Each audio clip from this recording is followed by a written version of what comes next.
time to wake to sleep with Sleep Science Today, where we learn to sleep well with your host, Andrew Colsky on UK Health Radio.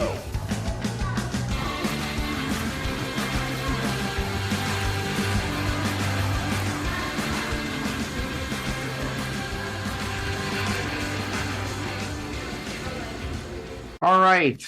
Welcome to another episode of Sleep Science Today. My name is Andrew Colsky. I'm your host of the show. Today, we're going to be talking about wearables, nearables, and airables. And our guest is Dr. Peter Ostrow. He works at South Shore Medical Center. He is an assistant professor of medicine at Tufts School of Medicine. And he has been working in the area of sleep medicine for over 30 years. So welcome, Dr. Ostrow. Thank you for inviting me. We're glad to have you, because this whole concept of wearables and nearables and sleep measuring is something relatively new, and we'd love to hear from you about what is it and why do we have it all of a sudden? Okay, so one of the questions people ask is, why does this exist? Why does consumer sleep technology exist? I once had a colleague say to me that everybody sleeps and everyone has a problem with sleep. Mm-hmm. That's probably not exactly true. Yes, everybody sleeps and everyone wants to sleep better. So that's where this sort of comes about, is that people have realized that sleep is important to their health. And they want to have some sort of intervention as to how they could do this. And they'd like to see it over just not one night, but over multiple nights that they do it. And they want to personalize it. They want to make it for them. I mean, you and I have different sleep habits. We have different sleep needs. And other people are the same way. So it's a whole concept of personalized medicine that's going on. Mm-hmm. The other part of it is that this whole field of consumer sleep technology is only 10 years old. Not to say, sleep is only maybe 60 years old itself, sleep medicine as a science. But why were we able to have this happen all of a sudden? A lot of it is just the technological advances.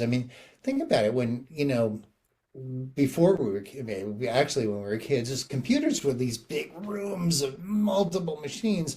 And now I have a computer on my watch. Right. So it's miniaturized so that the technology that once took rooms of technology now is actually very miniaturized.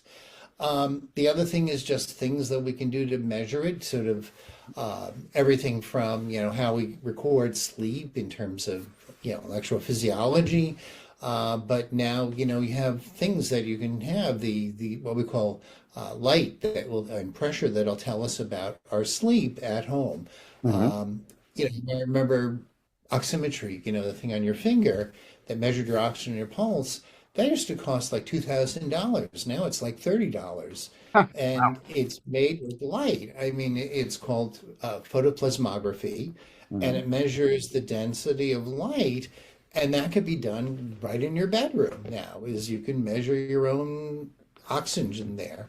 And the third part is really what people are scared of. It's called artificial intelligence.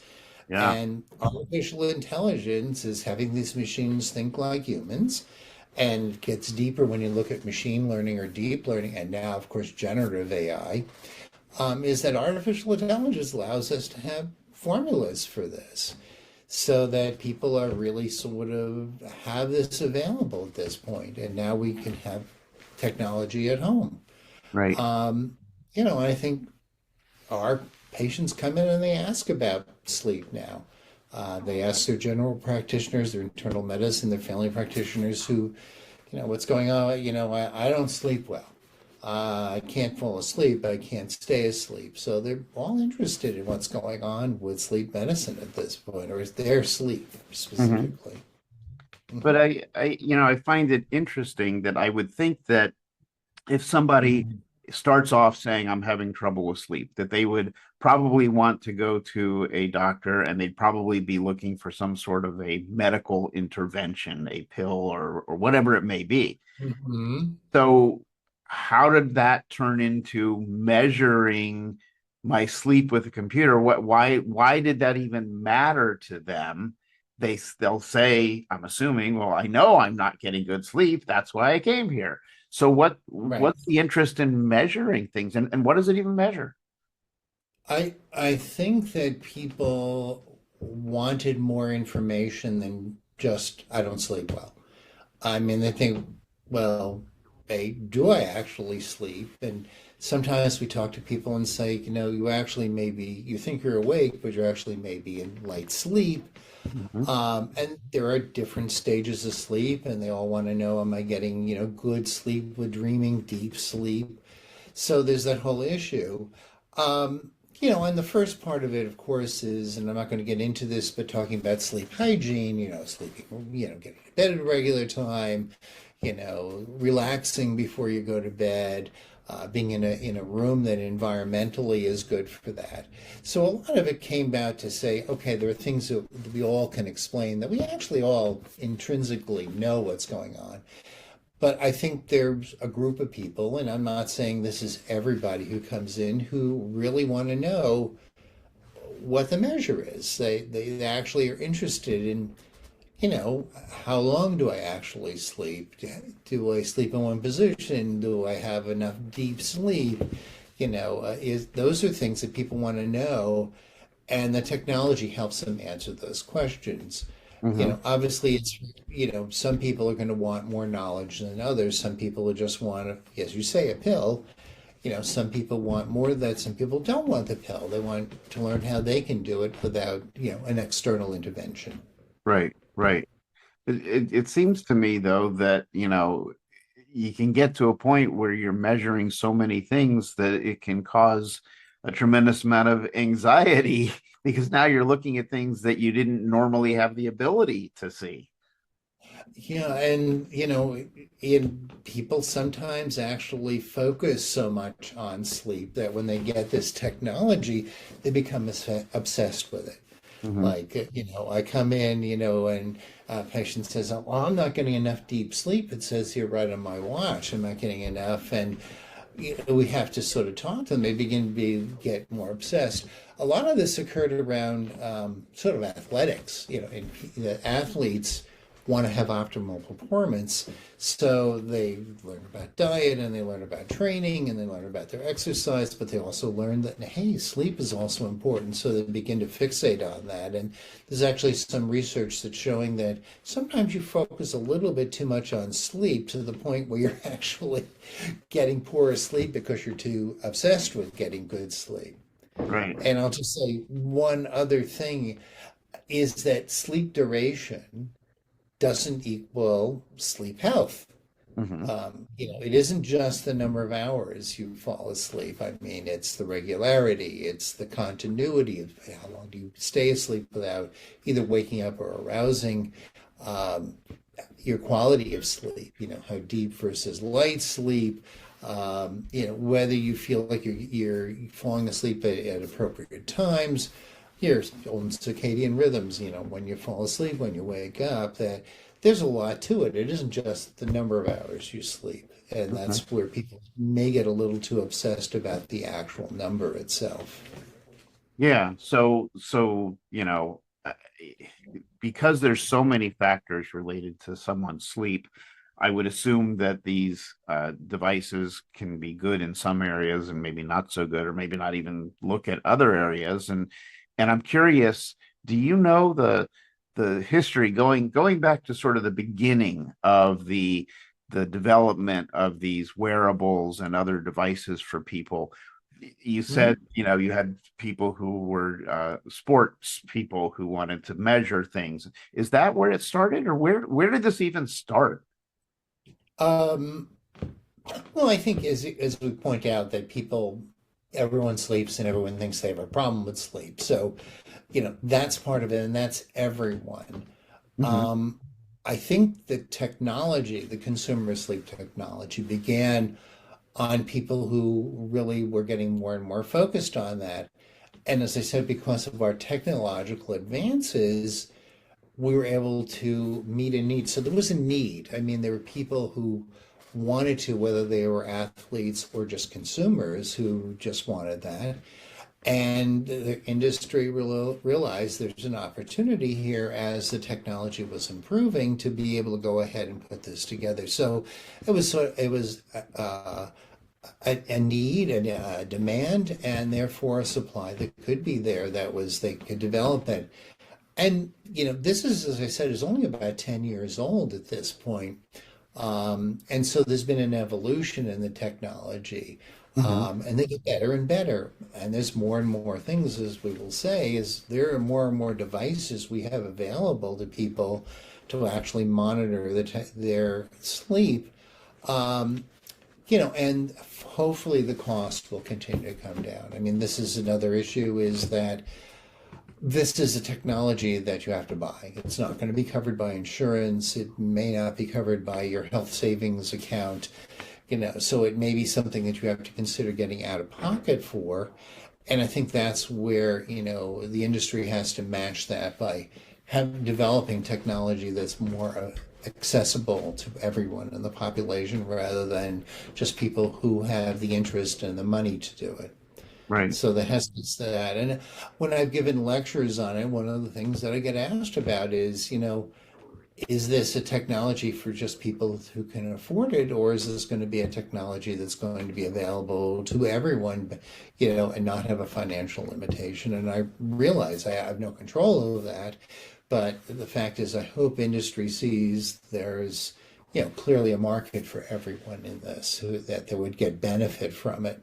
Mm-hmm. Yeah. It gets people interested in sleep. I mean, I think that's, think of us is that a lot of people are very macho about sleep. I don't need any sleep. I need less sleep. A friend of mine just sent me an article from Smithsonian as to why some people can do with less sleep. Well, yes, up to a point that's correct, but we know that, sleep isn't just rest. It aids our metabolism, it aids our mental status, it helps us emotionally.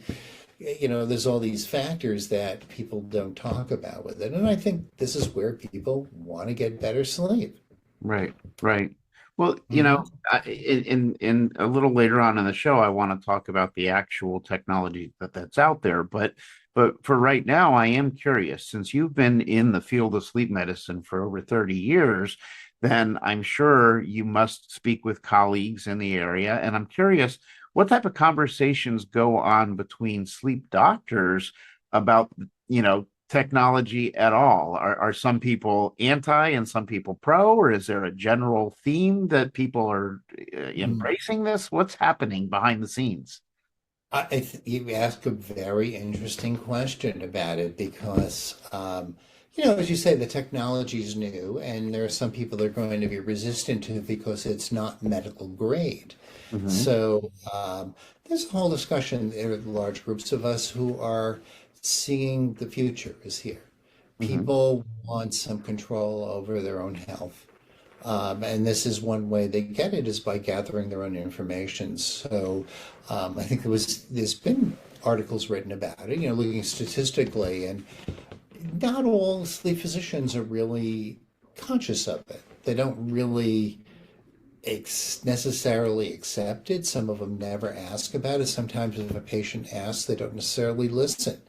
And I think it's important for us to understand that it's important to patients, Mm-hmm. that they want this better health, and that physicians who are involved in sleep medicine need to have at least some understanding of it. Understand that it's not necessarily going to have great accuracy, but it is in a way has some accuracy. It's better than just guessing. Right. I think that's I think where we have to accept that there are going to be roles for consumer sleep technology. So we have to really sort of accept that it isn't a bad thing. If in our field people are interested in their sleep, beyond whether they snore or not, then that's something that's going to be important here. And I think I think there's a mixed opinion. Mm-hmm. And I don't think it's necessarily based, I'm an older sleep specialist, and yet I'm very much attuned to saying I'm interested in what's going on with this. Yeah. So it isn't just that young people who are tech savvy or young physicians who are tech savvy are going to be that way. I think it's a very mixed bag as to how you view what's going on here. Yeah, that's you answered my next question there, because that was really interesting to me. That I would think that the physicians that are just now getting into sleep medicine would probably be very pro technology, and those who've been in it longer without having the technology wouldn't be. But that's not the case. It doesn't seem. No, I think it's, a mixed group. Obviously, someone who's interested has to have some interest in the emerging technologies that are existing, and there are emerging technologies within sleep medicine for ourselves that are here, and emerging ways in which we view our sleep studies. Hmm. So the technology, not just the technology, but also the software that's involved. Right. On the other hand, there's a degree of skepticism, but I think that people are saying, okay, it's going to be here. Let's figure out what role it plays in the care of patients. Right. Because ultimately, that's who we're here for, is the patients, Yeah. Yeah. um, of, of helping them sleep better and feel better. And I think I think we all agree that sleep health is health. It's Right. part of health, Right. part of health. And we're learning So more and more about that. But mhm. this is a great spot for me to break. We'll take a commercial break real quick. We're talking with Dr. Peter Ostrow about consumer sleep technology on Sleep Science Today. We'll be back in just a minute and get into some more details. You're watching Sleep Science Today. If you enjoy our show, please help support us by pressing the like button, subscribe to our channel, and hit that notification bell. It'll really help us get seen, and it'll help you stay informed. Okay, we are back on Sleep Science Today. I'm your host, Andrew Colsky. Today we're talking about sleep technology, consumer sleep technology, with Dr. Peter Ostrow. And I'm curious to get into, when we say technology, we've used the word wearable and nearable and airable. What do those words mean, and what types of devices are out there? Okay.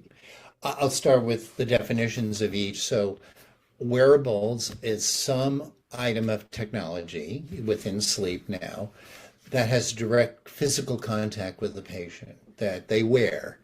Um, Nearables are technologies that may be in some contact with the patient, but not directly with them.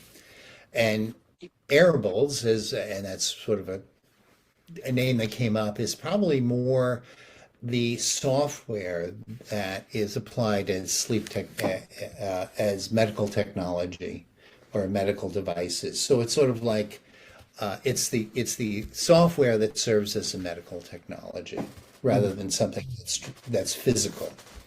So wearables are probably the most popular for consumers to know about. So what are wearables? These are devices we wear. It could be on the fingertip. It could be a ring. It could be a watch. It could be on your arm. It could be a belt. It could even be on your head as a loop, or even in your ears. Hmm. And so, I mean, the ones that people know about, is probably the wrist one. I mean, Fitbit was probably the first one that came out with it, but, Apple Watch then developed, and Samsung, and a few others, and the Whiting's ring. And all these devices do measurements that may be helpful in looking at sleep. Same thing with the rings, like this is an Aura ring. There's a couple of newer rings coming out. There's the Bellon ring that fits just on the tip of the finger. There's the Whoop device that fits on the arm. And there's even devices that fit on your head, that actually, either on your head or ears, that actually try to measure the electroencephalogram, the EEG, in other words, your brain waves. Mhm. So all of them are there. How are they? How do they work? Yeah. Um, there's really a couple of different components. The first one is sort of an older component where we should talk actigraphy, but it's based on what's called accelerometry. And it's called triaxial accelerometry, which is like your three dimensions, left, right, up and down, side to side. I mean, it's all the tilt, and it measures in 3 dimensions or movement. So it can tell you, are you moving or you're not moving? And the less movement is always felt to be related to deeper sleep. And then the other part, as I mentioned, was photopresmography, which measures the density of blood flow. And in doing so, it's sort of we call it, it measures your pulse. We used to say heart rate, but it's really pulse rate. I used to say even heart rate variability, how the heart rate variables is really pulse rate variability. But what it is looking at these parameters that actually can tell you whether you sleep or not, for, that you actually have in deeper sleep may have different blood flow that's going through here. And it may vary a lot on what your heart rate variability, that sort of rate between each beat, going faster or slower, or having greater variability versus less variability. And there are ways of looking at that. And the best way of putting it is, so it does actually translate these sort of items into an algorithm, a formula with artificial intelligence that can produce a number. It can tell you whether you're sleeping or not. It may tell you which stage of sleep you're sleeping in. Some of the newer ones are starting to look at whether you might be having sleep disordered breathing, sleep apnea. And they also have sensors for skin temperature as well. So that may be part of that as well, that having a lower temperature when you're sleeping is what we're seeing and at what point that occurs. And they're getting better and better. I mean, the technology, the sensors are getting better with this. But it really does give you a lot of different information that could be translated into telling you about your sleep. Right. And it could be any one of these. I mentioned there's the ones on the head and the ears that actually can measure your EEG, which is the electroencephalogram, which actually may tell you more about what stage of sleep you may be in. I'm not going to get into yet the validity of all this. We'll do that in the third part, but it will give you information about your sleep in terms of wearing it. Nearables.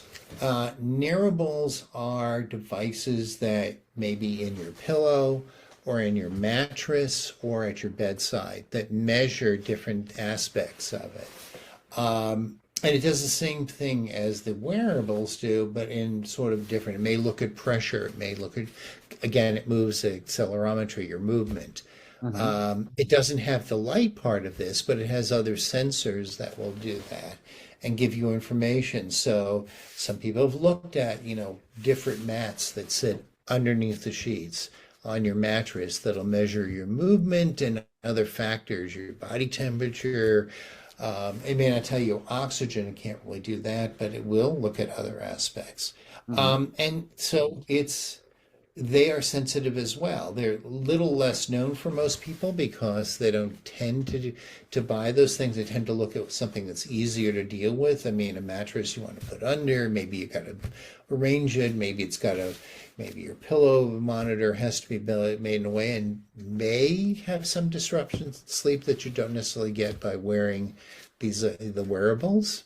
Right. And then the nearables are really, the apps that we get on phones that can tell us. There are apps that are on here that aren't necessarily connected to your wearable, but can listen, say, for snoring or listen for your breathing pattern or translate that into, what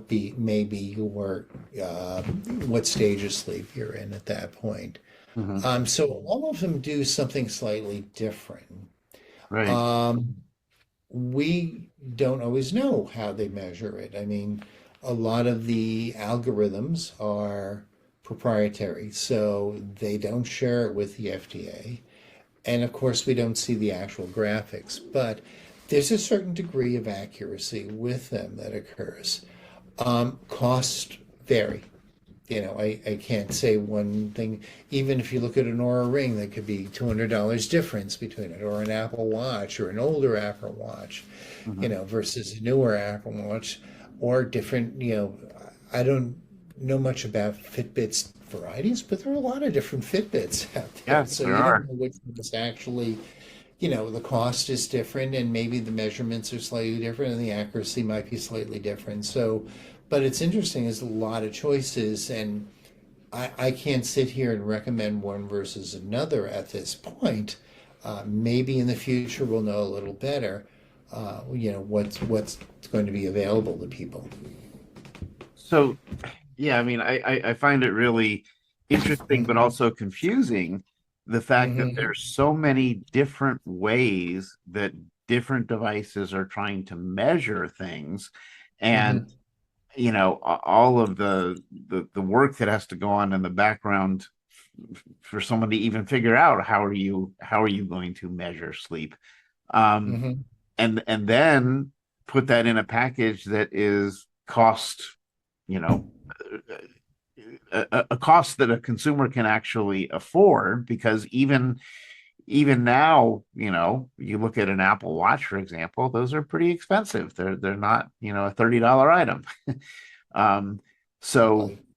yeah, and it's um and then from my knowledge, prior to this consumer technology, you had sleep clinics where you'd go in and you would get hooked up to a polysomnogram, or polysomnography, and actigraphy is another word you mentioned. Can you share a little bit more about that with us? What do doctors do, in office, different than what a consumer device might do? Yeah, obviously as opposed to technology, there's actually a human contact that we talk to the patients. And some of what we get, and I'm going to ask patients about this or that or something else, what's their sleep duration, excuse me, what's their onset of sleep, how long does it take them to fall asleep, do they dream? I mean, so by history, we're going to get a lot of information that the watch or the ring or whatever or the bed is not going to know. So we have a starting point of a history of what people, what people talk about with their sleep. Hmm. Um, and whether, of course, they're feeling tired during the day and has their concentration, and do they have other medical, and we know other medical problems that go on. And we get to a point, okay, we have to do some testing. Um, and not to get into great detail, but there's obviously the in-lab polysomnography and the home sleep apnea test. The in-lab polysomnography is utilized a great deal for when we want to know a lot about sleep, in addition to, say, sleep apnea, which has sort of become the focal point of a lot of sleep medicine is sleep apnea. Hmm. Um, but it will tell us how long it takes you to fall asleep in a lab setting, how your sleep is in a lab setting, um, and and we can gather a lot of information. I think it's interesting that some sleep specialists get basically the number of this apneic index, which is the number of episodes of sleep disorder breathing divided by the total amount of sleep. And there's a lot more information we can get from these studies in the lab. Hmm. Um, Utilized mainly, we use the in-lab study when it's a little more complex. Is there another type of sleep disorder, like people are acting out dreams, or they're sleepwalking, or there are a lot of restless legs, or if they have more difficult diseases, like they've got lung disease, or they've got heart disease, or they've got neurological disease, there's a reason to do it in the lab. The home sleep apnea test is really a sleep apnea test. It doesn't tell us much about sleep.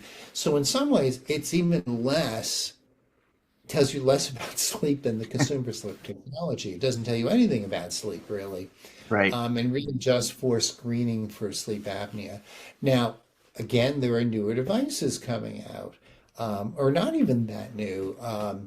We talked about photoplasmography in consumer devices.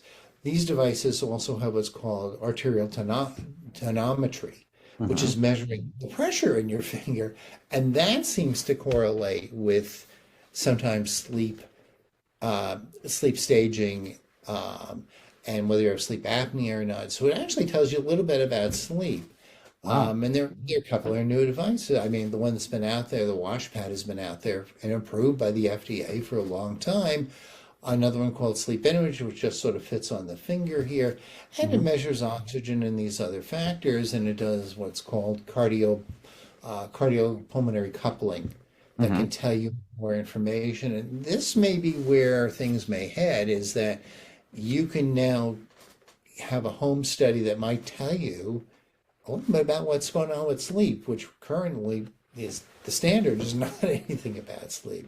Right. So that's what we're looking at with this. And even at home, there's data. What we have is data that we don't necessarily utilize in our discussions. Right. But it's interesting. So again, there's an emerging technology in home sleep studies that's going on that may permit us to know more about actual sleep in addition to whether you had sleep apnea or not. Right. Well, let me stop us there for our next commercial break, and then I want to come back and get into some questions about, the accuracy of some of these things, because I know I have a lot of questions. Right. So we will be back Okay. on Sleep Science Today after the break. You're watching Sleep Science Today. If you enjoy our show, please help support us by pressing the like button, subscribe to our channel, and hit that notification bell. It'll really help us get seen, and it'll help you stay informed. Okay. All right, welcome back to Sleep Science Today. I'm your host, Andrew Colsky. We're talking with Dr. Peter Ostrow about consumer technology and sleep. And so here's some questions that I have for you. And you mentioned a little bit of this earlier, but I'd really like to discuss it further. You have different companies. You've got Apple, you've got Fitbit, you've got Garmin, a lot of different companies making devices and things, as well Mhm. as people making apps and all these things. How do we know what they're actually measuring and whether they're accurate?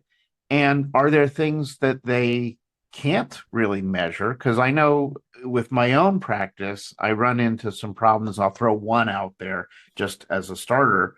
If someone might be napping during the day, or if they wake during the night and then go back to bed, seems to me it'd be very difficult for a device to know whether they just stopped moving and were sitting still reading something versus their eyes are closed and their brain is napping. Tell us how do these things work, or do they work, and what are the pros and cons? Um,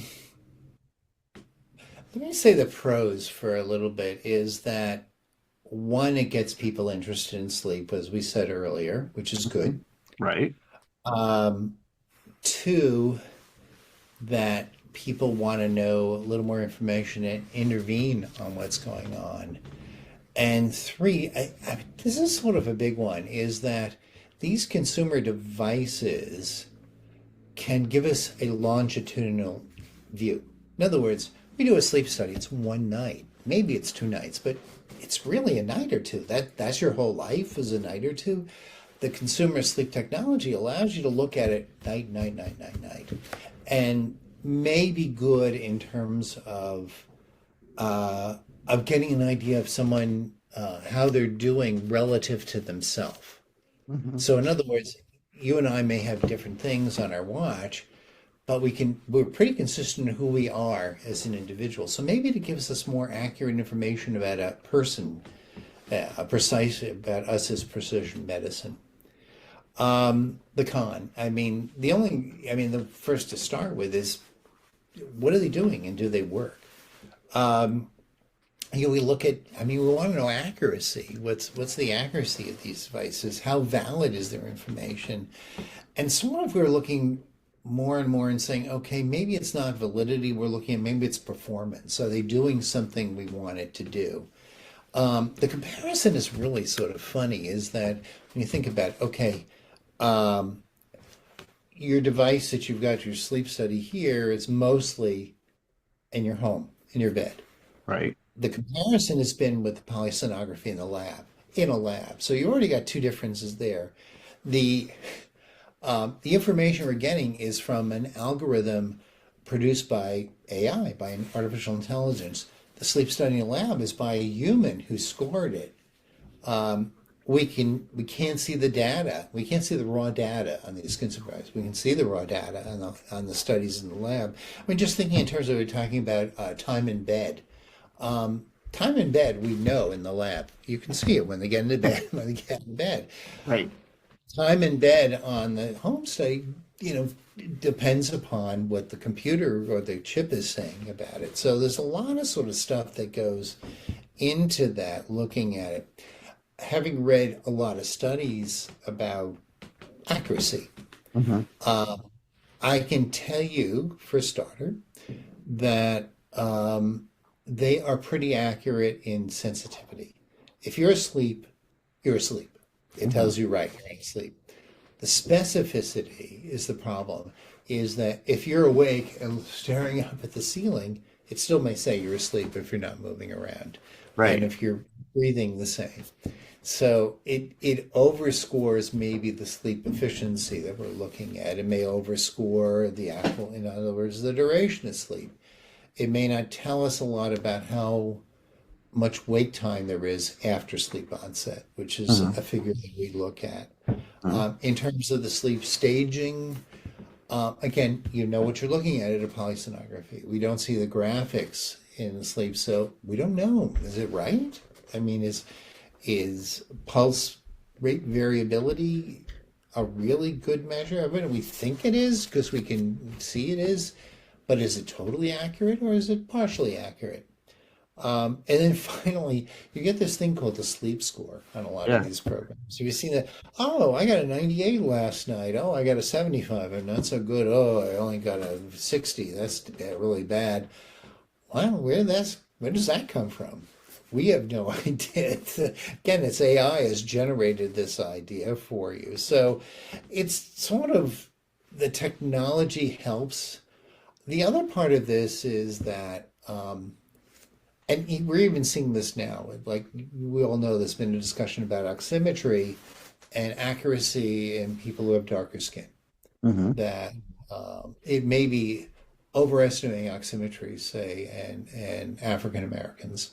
That these the old-fashioned oximetry may not work. Well, how does that work in patients now? I mean, you see the stuff that's given for all consumers, but does it take into account who it's doing it for? Age group. Someone who's younger versus someone my age. People who may be obese or not obese, skin tone, comorbidities. These all may have effects in how consumer sleep technology may produce these numbers, and we just don't know because they're not doing it. They're not necessarily giving this. And they really are, been designated as more for entertainment and sports. Right. And I briefly, I'm not going to bore you with this, is about the FDA. Yes. So the FDA has regulations. And I have patients come, oh, the FDA approved my watch for use for sleep. Not really. There's every company that makes devices, every device is made is registered by the FDA. Registered, so it's everybody. Cleared. That's the one that you're getting from sleep technology. It's called a 510K designation. And it means that for either low or moderate risk, it's safe. It has an intended purpose that's supposed to give you information that may suggest issues, but not necessarily diagnose issues. And it has not gone through clinical trials to prove its effectiveness. So say, the Apple Watch or the people came to me with the Whiting's watch and said, okay, it's been approved by the FDA. No, it's just cleared by the FDA. To get approval, it has to have rigorous testing. It can be of higher risk, but it has to be safe. That's a starting point. And the second thing is that it's had clinical trials through, and it had, institutional review board of, for human trials that this has been tried and it's passed through that. And that's where it gets approval. And that's the basics. So medical devices get approval, consumer devices get cleared. And that's where I think people have to understand is that when they hear it's been cleared, it doesn't necessarily mean it's an accurate medical device, but it is approved for its intended use to look at your sleep and maybe make suggestions about it as to how it may work out better. And I think that's, so I'm just trying to sort of fit the guidelines so that when people come to me and say, oh, the FDA has approved this. No, they cleared it. They didn't approve it. Some things have been approved. For instance, for the Apple Watch, the atrial fibrillation monitor on it has FDA approval. So that's fine. There's a new Samsung watch that has been approved for screening for sleep apnea, not diagnosing, but in people who don't have the diagnosis, screening them. There are, other devices that get approved for one thing, but not for another thing. So, like the Apple Watch is approved for atrial fibrillation, but not for sleep. So, you have to know where an exact device has and what approval it has for what. Right. So the main thing here is it gives you information that you can work with. I think its major advance, other than people having interest in sleep, is it could be used longitudinally. I think that, as opposed to what we have. So you have a diagnosis of insomnia, you do this, you do an intervention, and you can see you person to person, you to you, whether you've got an improvement with it. So you can get an improvement of your sleep health. Again, Right. not just duration, but all the aspects of it. So it can actually sort of measure it, and it does it night to night. So you can look over, okay, how was I in the last week? How was I in the last 30 days? So I think that's where its real advantage is.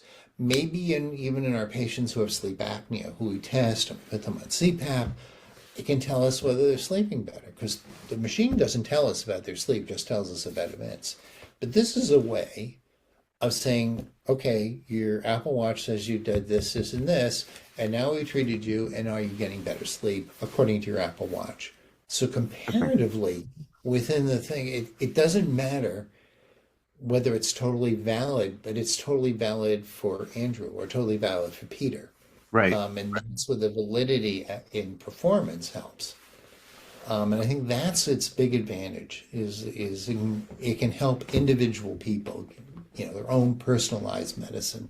Right. Wow.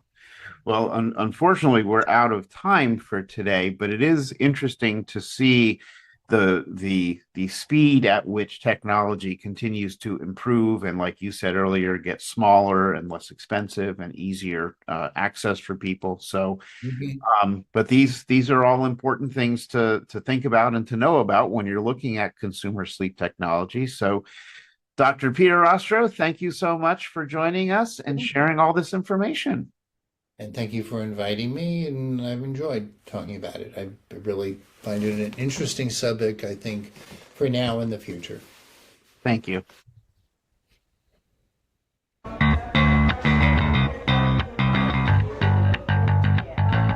Thank you for listening to Sleep Science Today and learning how to sleep better with your host, Andrew Colsky, on UK Health Radio.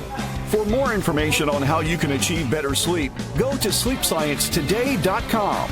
Remember, sleep science today and sleep better tonight.